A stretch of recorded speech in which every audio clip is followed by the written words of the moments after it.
Mu kiri ekikeesezza olwaleero zaagenze okubeera ssaawa 2 nga abadigize n'abantu abanyumirwa ebyobuwangwa n'ennono bateeka ku Serena Hotel mu Kampala okusobola okunyumirwa n'okuwagira abazinyi b'ekibiina kya Dance and Beats ekikulemberwa Flavia Namulindwa.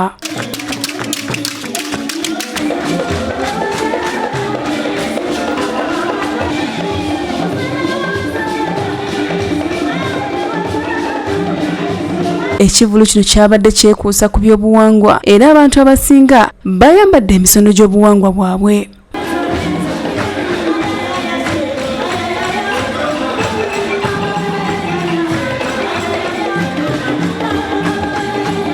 Bannabyabufuzi okuli minisita omubeezi w'ebyobulambuzi Godfrey Kiwanda Suubi n'abayimbi okwabadde Catherine Kusaasira, Gravity Omutujo n'abalala tebalutumidde mwana.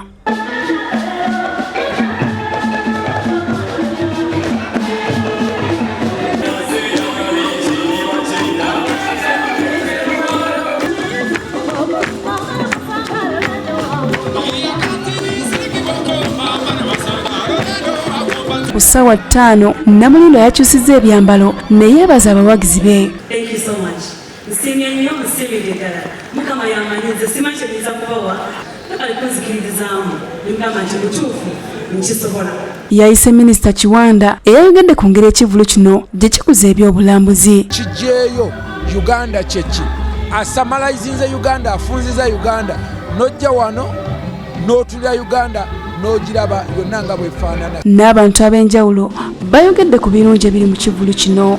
Tubirabye, tubigenzeemu, naye ekya Flavia kyo kyanjawulo nnyo. Oluvannyuma baazinya amazina amaganda ne gaggalawo ekivvulu kino. Dickson Waiswa ne Katongole Godfrey bakusakidde eggulire lino ku Bukedde TV 1.